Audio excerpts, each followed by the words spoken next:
BBC Tamil News.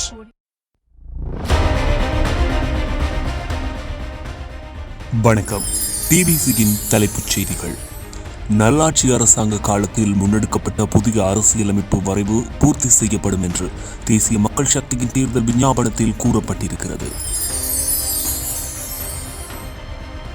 ஜனாதிபதி தேர்தலில் எந்த ஒரு வேட்பாளரையும் கத்தோலிக்க திருச்சபை ஆதரிக்காது. மனுஷ்ய ஹரின் தங்களுக்கு வழங்கப்படுகின்ற வசதிகளை தேர்தல் துஷ்பிரயோகம் செய்கிறார்களா என்பதை தேர்தல்கள் ஆணைக்குழு கண்காணிக்கிறது. இந்திய போர்க்கப்பலை தொடர்ந்து கொழும்பு துறைமுகத்திற்கு வந்துள்ள 3 சீன போர்க்கப்பல்கள். பட்டாசுகளுக்கு பெரிய கிராக்கி ஏற்பட்டிருப்பதாக அகில இலங்கை பட்டாசு தயாரிப்பாளர்கள் சங்கம் கூறியிருக்கிறது.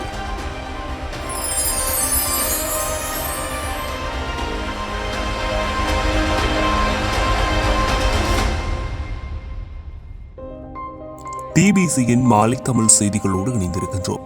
இனி விரிவான செய்திகளை பார்க்கலாம். நல்லாட்சி அரசாங்க காலத்தில் 2015ஆம் ஆண்டு தொடக்கம் 2019ஆம் ஆண்டு வரை முன்னெடுக்கப்பட்ட புதிய அரசியலமைப்பு வரைவு செயல்முறையை பூர்த்தி செய்து அனைத்து மக்களும் ஆட்சியில் பங்கேற்கக்கூடியவாறான உள்ளூராட்சி சபைகளும் மாவட்டங்களுக்கும் மாகாணங்களுக்கும் அரசியல் மற்றும் நிர்வாக ரீதியான அதிகாரங்கள் பகிர்ந்தளிக்கப்படும் என்று தேசிய மக்கள் சக்தியின் தேர்தல் விஞ்ஞாபனத்தில் கூறப்பட்டிருக்கிறது. அந்த அரசியலமைப்பு செயல்முறையில் தமிழ் தேசிய கூட்டமைப்பு முழுமையாக பங்கேற்று அரசியலமைப்புக்கான 13வது திருத்தத்தில் உள்ள அதிகாரங்களுக்கும் அப்பால் அதிகார ஏற்பாடுகள் குறித்து ஆராயப்பட்டதால் 13வது திருத்தம் குறித்து விஞ்ஞாபனத்தில் குறிப்பிடப்படாதது ஒரு பிரச்சினை அல்ல என்று தமிழ் அரசியலில் ஈடுபாடு கொண்ட சட்ட நிபுணர்கள் கூறுகிறார்கள் என்பது குறிப்பிடத்தக்கது. தேசிய மக்கள் சக்தி வேட்பாளர் அனுரகுமார திசாநாயக்க இன்று தனது ஜனாதிபதி தேர்தல் விஞ்ஞாபனத்தை வளமான நாடு அழகான வாழ்க்கை என்ற தலைப்பில் வெளியிட்டு வைத்திருக்கிறார். கொழும்புக்கு வெளியே அளவத்து கொடையில் ஹோட்டல் ஒன்றில் அது தொடர்பான நிகழ்வு இன்று காலை இடம்பெற்றது. நிறைவேற்று அதிகார ஜனாதிபதி ஆட்சி முறையை ஒழித்தல், சர்வஜன வாக்கெடுப்புடன் புதிய அரசியலமைப்பு உருவாக்கம், பாராளுமன்ற உறுப்பினர்களுக்கான ஓய்வூதியம் நீக்கம், அவர்களின் இலவச வாகன அனுமதி பத்திரம் நீக்கம், பாராளுமன்ற அமர்வுகளில் பங்கேற்பதற்கான விசேட கொடுப்பனவு நீக்கம், முன்னாள் ஜனாதிபதிகளுக்கும் அவர்களின் வாழ்க்கை துணைகளுக்குமான ஓய்வூதியம், விசேட கொடுப்பனவுகள், சிறப்புரிமைகள் இல்லாதொழிப்பு, அமைச்சரவை உறுப்பினர்களின் எண்ணிக்கை 25ஆக மட்டுப்படுத்தப்படும், பிரதி அமைச்சர்களின் எண்ணிக்கையும் 25, இவ்வாறாக பெருவாரியான வாக்குறுதிகள் விஞ்ஞாபனத்தில் அளிக்கப்பட்டிருக்கின்றன. தமிழிலும் சிங்களத்திலும் மாத்திரம் விஞ்ஞாபனம் இன்று வெளியிடப்பட்டது. தமிழில் அது 333 பக்கங்களை கொண்டிருக்கிறது. முழு நிறைவான வாழ்க்கை, வசதியான நாடு, கௌரவமான நாடு, பாதுகாப்பான வாழ்க்கை, நவீன வாழ்க்கை, செல்வம் செழிக்கும் நாடு, அபிமானம் மிக்க வாழ்க்கை, நிலை தளராத நாடு என்ற 4 அத்தியாயங்கள் ஒவ்வொன்று முறையே 8, 7, 15, 9 விடயதானங்களை உள்ளடக்கியதாக தேர்தல் விஞ்ஞாபனம் அமைந்திருக்கிறது. புதிய அரசியலமைப்பு இலங்கை தேசிய ஒருங்கிணைப்பு என்ற விடயதானத்தில் சகல இனங்களையும் பாரபட்சமின்றி நடத்துவது பற்றி குறிப்பிடப்பட்டிருக்கிறதே தவிர இனப்பிரச்சினைக்கான அரசியல் தீர்வு தொடர்பில் பிரத்யேகமான எந்த வாக்குறுதியும் இல்லை. அரசியலமைப்புக்கான 13வது திருத்தம் குறித்து எதையும் காணவில்லை.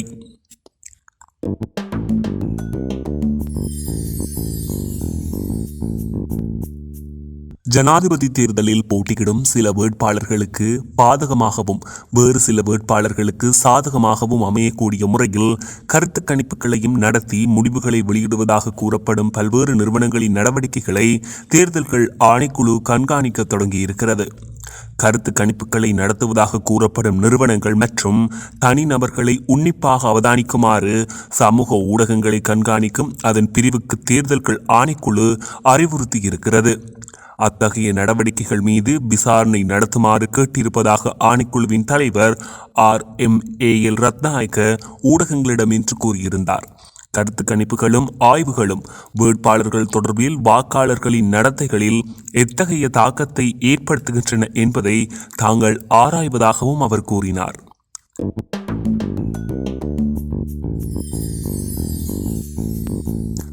ஜனாதிபதி தேர்தலில் எந்த ஒரு வேட்பாளரையும் கத்தோலிக்க திருச்சபை ஆதரிக்காது என்று அதன் உயர்மட்ட பேச்சாளரான வனபிதா ஸ்ரீல்காமினி பெர்னாண்டோ கூறியிருக்கிறார்.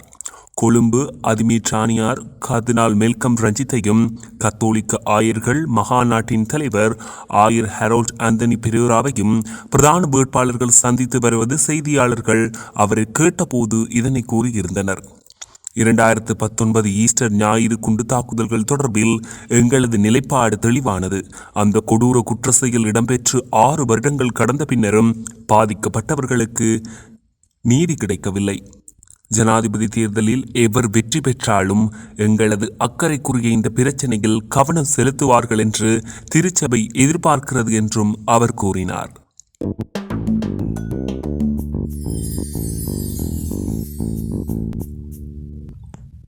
இந்திய போர்க்கப்பலை தொடர்ந்து கொழும்பு துறைமுகத்திற்கு 3 சீன போர்க்கப்பல்கள் வருகை தந்துள்ளன. சீன ராணுவ கடற்படைக்கு சொந்தமான 3 போர்க்கப்பல்கள் இன்று திங்கட்கிழமை கொழும்பு துறைமுகத்தை வந்தடைந்துள்ளன. கடற்படை மரபுகளுக்கு அமைவாக இலங்கை கடற்படையினர் கப்பல்களை வரவேற்றனர். சீன ராணுவ கடற்படைக்கு சொந்தமான முப்படை போர்க்கப்பல்களின் கட்டளை தளபதிகள் இன்றைய தினம் மேற்கு கடற்படை கட்டளை தலைமையகத்தில் மேற்கு கடற்படை தளபதி ரியர் அட்மிரல் செந்தக குமாரசிங்கவை சந்திக்க உள்ளனர். இரு கடற்படையினருக்கும் இடையிலான நட்புறவை வலுப்படுத்தும் வகையில் இலங்கை கடற்படையினரால் ஏற்பாடு செய்யப்பட்டுள்ள தொடர் நிகழ்ச்சிகளில் இந்த கப்பல்களின் பணியாளர்கள் பங்கேற்க உள்ளனர்.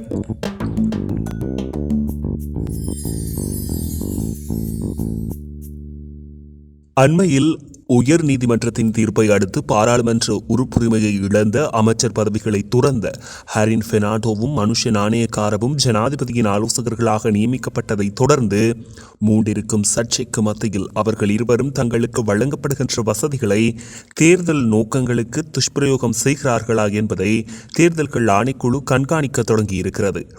ஜனாதிபதியினால் செய்யப்பட்ட இந்த 2 நியமனங்கள் தொடர்பிலும் பெருவாரியான முறைப்பாடுகள் கிடைத்திருப்பதாக கூறியிருக்கும் தேர்தல்கள் ஆணைக்குழுவின் தலைவர் ரத்நாயக்க, ஜனாதிபதி விக்ரமசிங்க தேர்தலில் ஒரு வேட்பாளராக இருக்கின்ற போதிலும் அத்தகைய நியமனங்களை செய்வதற்கான அரசியலமைப்பு ரீதியான அதிகாரங்களை கொண்டிருக்கிறார் என்று குறிப்பிட்டார்.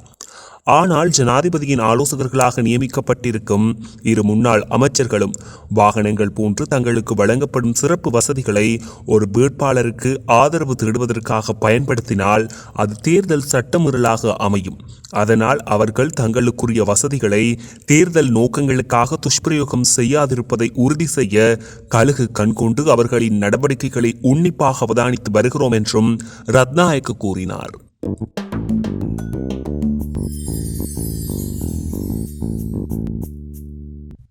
ஜனாதிபதி தேர்தல் பிரசாரங்கள் தீவிரமடைந்திருப்பதை தொடர்ந்து பட்டாசுகளுக்கு பெரிய கிராக்கி ஏற்பட்டிருப்பதாக அகில இலங்கை பட்டாசு தயாரிப்பாளர்கள் சங்கம் கூறியிருக்கிறது. பட்டாசுகள் விற்பனைக்கால் கணிசமான அதிகரிப்பு ஏற்பட்டிருப்பதை காணக்கூடியதாக இருக்கிறது. தேர்தல் தினம் நெருங்க பட்டாசுகளுக்கு மேலும் கிராக்கி ஏற்படும். அதனால் பட்டாசு உற்பத்தியை அதிகரிக்கிறோம் என்று அந்த சங்கத்தின் தலைவர் தினேஷ் பெர்னாண்டோ ஊடகங்களுக்கு கூறினார்.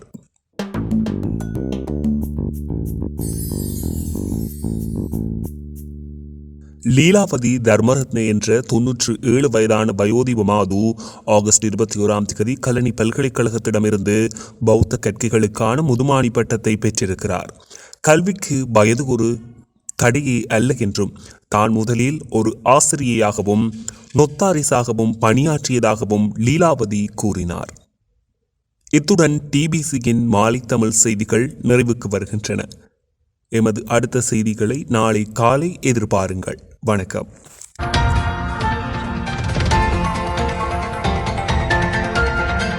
TBC Tamil News.